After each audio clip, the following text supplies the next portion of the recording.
Here's an article in Time magazine entitled The Frontiers of Medicine. This is like the future of what's going to happen to us. You see this guy, his head is filled with pills, genetically engineered, bionic, and he doesn't look like a happy camper. Think about that when you think about the Psychiatric Association and all these drugs they're recommending for our kids because they're hyperactive. I mean, what's wrong with being a little hyperactive? I mean, if I have to sit in a classroom for 5 or 6 hours listening to a teacher who's boring, I might be a little hyper myself. Does that mean that I need to have drugs in my body? I mean, we need to be considering this. There's all these drugs that they're telling us that our kids need to take because they have short attention spans and everything else. We have to ask them, what are those drugs? What are the chemicals inside of them? What are the side effects to them? Milk. Here's an excellent book, Milk, the Deadly Poison. Find out why they're putting RGBH inside the growth hormone that's dangerous inside the milk and all kinds of other toxic chemicals in our milk supply. Food and radiation. They're nuking our food. What is the impact on our immune system by having our food nuked? Another great book is called Circle of Poison. In this book, it talks about how pesticides that are banned in this country are sold all around the world to unsuspecting third world countries.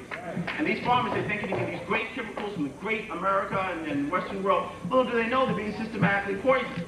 And the reason why the book is entitled Circle of Poison is because they then sell those products right back into the United States. So when you go to your supermarket or fruit stand, you don't know what you're getting. You can be getting fruit tainted with pesticides that are so dangerous they've been banned in America. And you know, if America bans something, you know it has to be banned.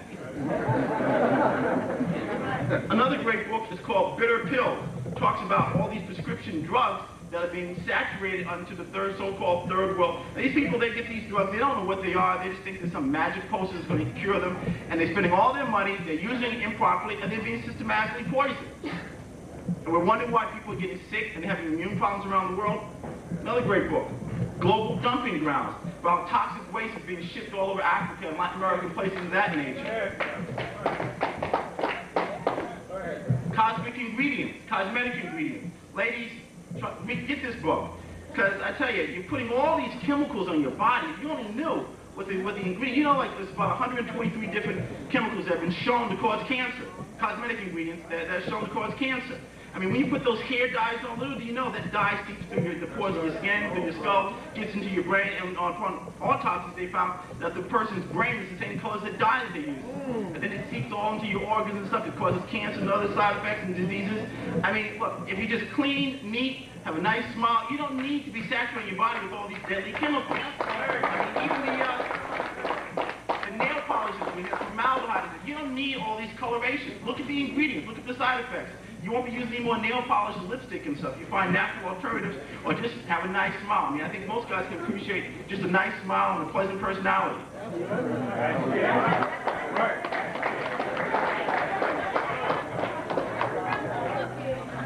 Food chemical sensitivity. You gotta get this. I mean, think how many of our children, our parents allowing our children to buy cupcakes and everything else, not knowing all the side effects and ingredients that are inside the chemicals, all the cancer-causing agents and things of that nature. And again, we ask ourselves, why are people getting sick? I mean, why is that such a mystery if we're saturating our bodies with all these toxic chemicals? Oh, and I definitely got to show a little publication I put together. I encourage you to get it. It's just $3. Cow's milk is dangerous. In this booklet, it's very fast reading, but I promise you, you read this, you'll understand why so many of our kids have colds and sore throats, and women have so many female problems because of the toxic chemicals that are inside the milk. Just $3 at the table. Make sure you get a copy of this. So I've said all this to say that we cannot confine our analysis just to a virus.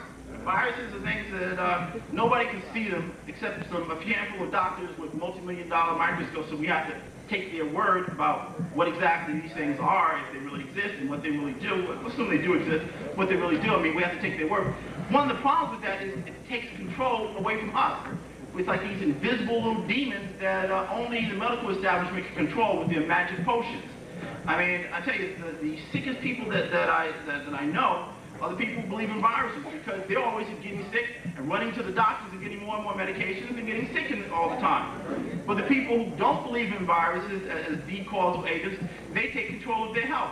They eat better. They eat more organic fruits and vegetables. They fast periodically. And they don't get sick that often. I'm not where I would like to be in terms of health and my diet and everything, but I've gotten a whole lot better listening to people like Reverend Valentine and other natural healers out there. Last time I think I was sick was about 2 years ago, and that was my fault because I got very busy and wasn't doing things I knew I was supposed to do. Prior to that, I think it was like 5 years. But before I knew anything about the fact that we can control whether or not we get sick to some degree, I was getting sick all the time. The change of season, I had a cold, flu, fever, all kinds of stuff. So one of the dangers of putting so much emphasis on viruses as the cause of disease is that it takes responsibility from us. We say, well, it has nothing to do with my diet, it has nothing to do with whether I'm fasting, it has nothing to do with whether I'm exercising. I mean, it takes all control away from us, and it's limited, and our whole analysis is limited to trusting these doctors in terms of the chemicals they put into our bodies.